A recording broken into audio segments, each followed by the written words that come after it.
Student, তোমরা যারা এবছর অর্থাৎ 2026-এ কলেজে অ্যাডমিশন নিতে চলেছো, অর্থাৎ কলেজে ভর্তি হতে চলেছো, তোমাদের জন্য আজকের ভিডিওটা খুবই গুরুত্বপূর্ণ।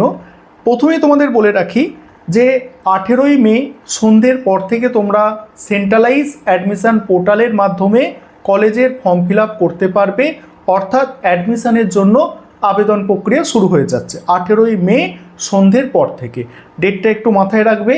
এবং আজকে যে বিষয়গুলো নিয়ে আলোচনা করব, অর্থাৎ ফর্ম ফিল আপের আগে যে বিষয়গুলো তোমাদের জানা দরকার, 1 নম্বর বিষয় যে কি কি ডকুমেন্ট লাগবে এই অ্যাডমিশন অর্থাৎ ভর্তির ফর্ম ফিল আপের সময়। দ্বিতীয় গুরুত্বপূর্ণ বিষয় যে ফর্ম ফিল আপের সময় কীভাবে সাবজেক্ট চয়েস করবে অনার্স এবং পাস কোর্সের, অর্থাৎ যারা জেনারেল কোর্সে অ্যাডমিশন নেবে সেই সব ছাত্রছাত্রীরা। 3 নম্বর বিষয় একজন ছাত্রছাত্রী কতগুলো সাবজেক্টে অনার্সের জন্য অ্যাপ্লাই করতে পারবে। কি বললাম? একজন ছাত্রছাত্রী কতগুলো সাবজেক্টে অনার্সের জন্য অ্যাপ্লাই করতে পারবে নতুন নিয়ম অনুযায়ী, এটা তোমাদের প্রত্যেকের জানা দরকার এবং তোমরা অলরেডি অনেকে জানতে চাইছো। পরের গুরুত্বপূর্ণ বিষয় 4 নম্বর বিষয় অনার্সে ভর্তি হওয়ার জন্য কত নম্বর লাগে, অর্থাৎ কেমন পার্সেন্টেজ নম্বর হলে তুমি কোনো সাবজেক্টে অনার্সে অ্যাডমিশন নিতে পারবে। আজকে তাই গুরুত্বপূর্ণ হতে চলেছে ভিডিওটা, প্রথম থেকে শেষ পর্যন্ত স্কিপ না করে প্রতিটা বিষয় খুব ভালো করে বুঝে নাও। দেখো, কলেজে অ্যাডমিশন ফর্ম ফিল আপের সময় 18ই মে সন্ধ্যের পর থেকে যেটা শুরু হচ্ছে, WBCAP যে পোর্টাল আছে অর্থাৎ সেন্ট্রালাইজ অ্যাডমিশন পোর্টালের মাধ্যমে সেখানে ফর্ম ফিল আপের সময় কী কী লাগবে। পাসপোর্ট সাইজ একটা ছবি লাগবে, রঙিন ছবি, ঠিক আছে, পাসপোর্ট সাইজ রিসেন্ট তুলেছো এরকম ছবি লাগবে। সাদা কাগজে সই করতে লাগে, সেটা যে সাইবার ক্যাফে বা যে দোকানে গিয়ে করবে সেখানেই সেটা তিনি ব্যবস্থা করে দেবেন। পরের গুরুত্বপূর্ণ বিষয় মাধ্যমিকের অ্যাডমিট কার্ড, মাধ্যমিকের অ্যাডমিট কার্ড লাগবে বা বয়সের প্রমাণপত্র লাগে। বয়সের প্রমাণপত্র হিসাবে তোমরা ওই মাধ্যমিকের অ্যাডমিট কার্ডটাই শো করাবে, সব থেকে ভালো। উচ্চ মাধ্যমিকের মার্কশিট লাগবে, যে মার্কশিটটা তোমরা অর্থাৎ রেজাল্টটা তোমরা পেয়েছো সেই উচ্চ মাধ্যমিকের রেজাল্ট লাগবে। এছাড়া যে বিষয়গুলো লাগবে এইগুলো হচ্ছে মেন বিষয়। এছাড়া যেগুলো লাগে, যে কেউ যদি SC ST OBC হয়ে থাকো, তোমাদের সেই সার্টিফিকেট যদি থাকে তোমরা কিন্তু সেটা শো করাতে পারবে। যদি তোমরা কেউ PWD ক্যান্ডিডেট হও, অর্থাৎ যদি তোমার PWD সার্টিফিকেট থাকে অর্থাৎ প্রতিবন্ধী সার্টিফিকেট থাকে, সেটা তুমি ফর্ম ফিল আপের সময় দিতে পারবে। তারপরে যদি তোমরা EWS ক্যাটাগরির মধ্যে পড়ো, সেই সার্টিফিকেট যদি থাকে সেই সার্টিফিকেটও তোমরা ফর্ম ফিল আপের সময় দেখাতে পারবে, অর্থাৎ ওখানে শো করতে পারবে। এটা গেল। এবার দ্বিতীয় গুরুত্বপূর্ণ বিষয় যে এখন যে সিস্টেম, নতুন যে NEP সিস্টেম, এই সিস্টেম অনুযায়ী অনার্সের ক্ষেত্রে তোমাদের কিভাবে ফর্ম ফিল আপ করবে। খুব ভালো করে এটা শুনে নাও, ফর্ম ফিল আপের সময় অনার্সের ছাত্রছাত্রীরা কিভাবে ফর্ম ফিল আপ করবে। ধরো তুমি 3টে সাবজেক্ট তোমাকে চয়েস করতে হবে। ধরো তুমি ইতিহাস সাবজেক্টে অনার্স নিতে চাইছো, ইতিহাস সাবজেক্টে অনার্স নিতে চাইছো, সেই ইতিহাস সাবজেক্ট হচ্ছে তোমার মেজর সাবজেক্ট, ইতিহাস সাবজেক্ট হচ্ছে তোমার মেজর সাবজেক্ট। এবং আরও দুটো সাবজেক্ট তোমাকে চয়েস করতে হবে, যে সাবজেক্ট দুটো এখন বর্তমানে নাম দেওয়া হয়েছে মাইনর সাবজেক্ট। আগে এই সাবজেক্টগুলো জেনারেল অর্থাৎ পাস বলা হতো এবং এখন নাম দেওয়া হয়েছে মাইনর সাবজেক্ট, অর্থাৎ অনার্স যে সাবজেক্টে নিচ্ছ সেটা হচ্ছে তোমার মেজর, এছাড়াও দুটো মাইনর। ধরো তুমি ইতিহাসে অনার্স নিচ্ছ, ইতিহাসটা হচ্ছে তোমার মেজর সাবজেক্ট এবং মাইনর তুমি রাখছো পলিটিক্যাল সায়েন্স, এডুকেশান, এরকম, বা ইচ্ছা মতো এটা পাল্টাতেও পারো। আমি জাস্ট উদাহরণ হিসাবে বললাম যে যে সাবজেক্টে অনার্স নিতে চাইছো সেটা তোমার মেজর সাবজেক্ট চয়েস হবে এবং আরও দুটো চয়েস করতে হবে, সেই দুটো সাবজেক্ট হচ্ছে মাইনর সাবজেক্ট। এটা অনার্সের ছাত্রছাত্রীদের বললাম, যারা 4 বছর ধরে পড়াশোনা করবে 8টা সেমিস্টারে, তাদের জন্য বললাম। এবারে তোমরা যারা 3 বছরের কোর্সে অ্যাডমিশান নেবে অর্থাৎ পাস কোর্সে অ্যাডমিশান নেবে, যেটাকে বর্তমানে নাম দেওয়া হয়েছে MDC, ঠিক আছে, মাল্টি ডিসিপ্লিনারি কোর্স।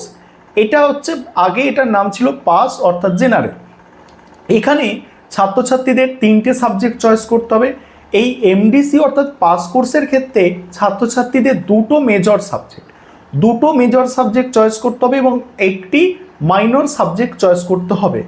কথাগুলো নোট করতে পারো। অনার্সের ক্ষেত্রে বলেছিলাম একটা মেজর, এখানে যারা এমডিসি অর্থাৎ জেনারেল কোর্সে তোমরা অ্যাডমিশনের জন্য ফর্ম ফিল আপ করবে, তোমাদের দুটো মেজর সাবজেক্ট চয়েস করতে হবে এবং একটা মাইনর সাবজেক্ট চয়েস করতে হবে।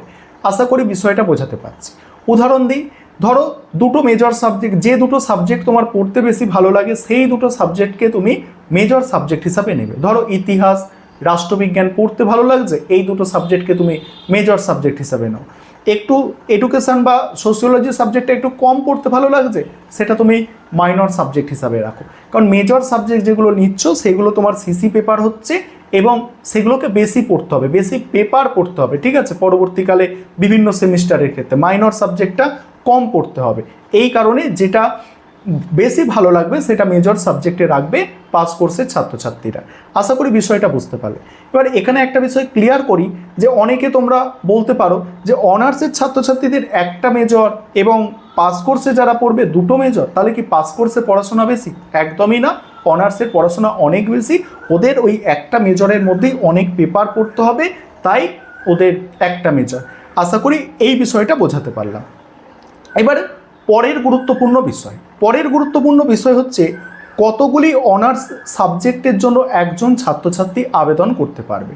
যে সেন্ট্রালাইজ অ্যাডমিশন পোর্টাল অর্থাৎ WBCAP-র নিয়ম অনুযায়ী একজন আবেদনকারী অর্থাৎ একজন ছাত্রছাত্রী সর্বাধিক 25টা চয়েস করতে পারবে। 25টা চয়েস অর্থাৎ 25টা পশ্চিমবঙ্গের 25টা আলাদা আলাদা কলেজে 25টা সাবজেক্টের জন্য অ্যাপ্লাই করতে পারে, বা 5টা কলেজ বা 4টে কলেজের মধ্যে 25টা কোর্সের জন্য অ্যাপ্লাই করতে পারে।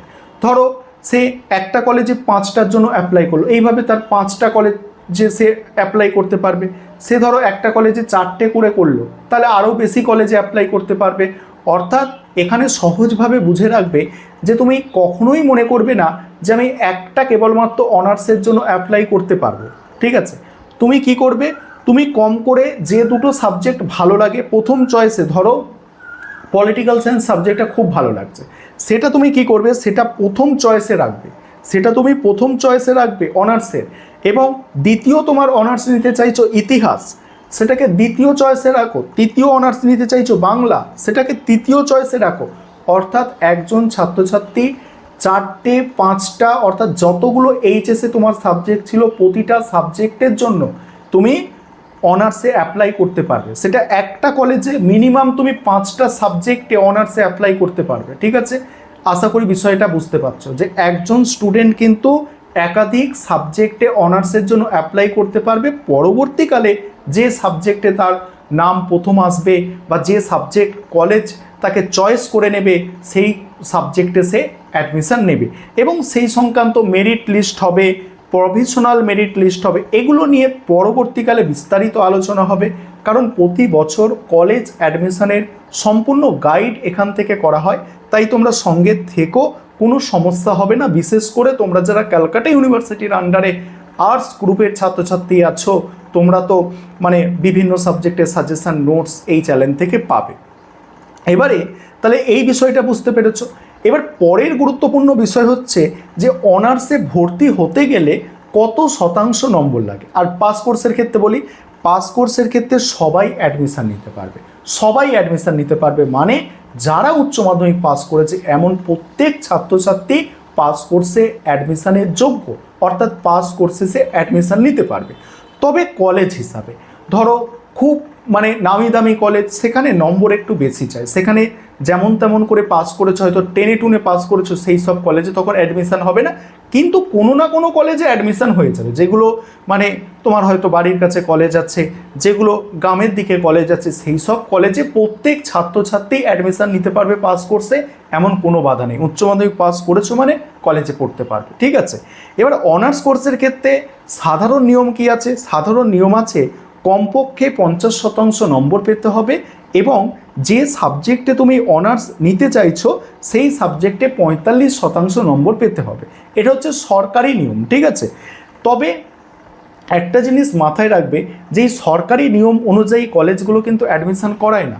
ধরো তুমি Ashutosh college, lady Brabourne college, Scottish church college, ঠিক আছে, কমার্সের ক্ষেত্রে গোয়েঙ্কা কলেজ, এরকম নামি দামি কলেজে তুমি অ্যাডমিশান নিতে চাইছো, Scottish church college, city college, এরকম নামি দামি কলেজে তুমি যখন অ্যাডমিশান নিতে চাইছো সেক্ষেত্রে তোমাকে কিন্তু নম্বরটা বেশি পেতে হবে। কারণ ওখানে কি হবে, ধরো তুমি হিস্ট্রি অনার্স করতে চাইছো, হিস্ট্রি অনার্সের সিট ধরো একটা কলেজে 50টা আছে, সেই 50টা সিটের জন্য মিনিমাম 3000 বা 2000 জন ছাত্রছাত্রী যদি মানে অ্যাপ্লাই করে দেয়, 2000 জন ছাত্রছাত্রীকে তো ভর্তি নেওয়া কলেজের পক্ষে সম্ভব নয়, সেখানে আছে 50টা সিট।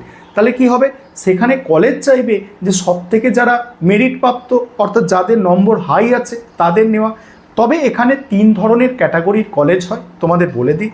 যেগুলো এ ক্যাটাগরির কলেজ অর্থাৎ সব থেকে নামি দামি কলেজ, অর্থাৎ যেখানে স্টুডেন্টরা ভর্তি হতে চায়, তাদের স্বপ্ন তাকে ভর্তি হয়, সেই সব কলেজে অ্যাডমিশান নিতে গেলে মিনিমাম তোমাকে অনার্সে অ্যাডমিশান নিতে গেলে 80 থেকে 90% নম্বর দরকার। মিনিমাম বলেছি, তার বেশি নম্বর হলে ভালো হয়। মিনিমাম 90%-এর মতো নম্বর দরকার লাগে একদম টপ মোস্ট ইম্পর্টেন্ট ভালো কলেজে অ্যাডমিশান নিতে গেলে। যেগুলো মিডিয়াম কলেজ আছে সেখানে 70%, 65% থেকে 75% নম্বরে হয়ে যায়, ঠিক আছে। এবং যেগুলো নতুন কলেজ তৈরি হয়েছে কিছু বছর আগে বা গ্রামের দিকে যে কলেজগুলো আছে সেখানে কিন্তু 60% বা তারও কমে অনেক সময় সিট খালি থাকলে অনার্স কিন্তু পাওয়া যায়, 60% থেকে 70% নম্বরে অনার্স পাওয়া যায়। তবে এটা সাবজেক্ট অনুযায়ী, ভূগোল সাবজেক্ট ধরো তুমি অনার্স নিতে চাইছো, এখানে এটা স্কোরিং পেপার, এখানে প্র্যাকটিক্যাল আছে, বহু ছাত্রছাত্রী ভালো নম্বর পেয়ে আছে, সেখানে একটু প্রতিযোগিতা বাড়বে, ঠিক আছে। ধরো সায়েন্সের সাবজেক্টে একটু প্রতিযোগিতা বেশি, কারণ সায়েন্সের স্টুডেন্টরা বেশি নম্বর পায় আর্টস গ্রুপের তুলনায়, সেখানে প্রতিযোগিতা বাড়বে, ঠিক আছে। এই বিষয়টা তোমাদের মাথায় রাখতে হবে। এবং এই সংক্রান্ত কিছু প্রশ্ন থাকলে অবশ্যই তোমরা জানাবে কমেন্টে, সেক্ষেত্রে পরে তোমাদের অ্যান্সার দেওয়ার চেষ্টা করব। আর ফর্ম ফিল আপের সময় তথ্যগুলো সঠিক মানে ইনপুট হচ্ছে কি না দেখে নেবে, এবং তোমার মোবাইল নম্বর ইমেল আইডি সঠিক দেবে, যাতে পরবর্তীকালে কলেজ থেকে ধরো কোনো SMS করা হলো, কোনো কিছুর জন্য তোমাকে বলা হলো, সেই নম্বরেই তোমাকে তো জানানো হবে বা সেই মেল আইডিতেই জানানো হবে। তাই সঠিক মোবাইল নম্বর এবং সঠিক ইমেল আইডি দেবে এবং সমস্ত তথ্য সঠিক দিয়ে ফর্ম ফিল আপ করবে। এবং যেখানে cyber cafe form fill up করছো সেখানেও তোমরা দেখে নেবে সঠিকভাবে ফর্ম ফিল আপটা হচ্ছে কিনা, কারণ ফর্ম ফিল আপ যদি ভুল হয় তাহলে কিন্তু তোমার অ্যাডমিশান বাতিলও হয়ে যেতে পারে। তাই ফর্ম ফিল আপের সময় একটু সচেতন থাকতে হবে। আর এই সংক্রান্ত কোনো প্রশ্ন তোমাদের যদি থেকে থাকে অবশ্যই কমেন্ট বক্সে তোমরা সেক্ষেত্রে জানাতে পারো।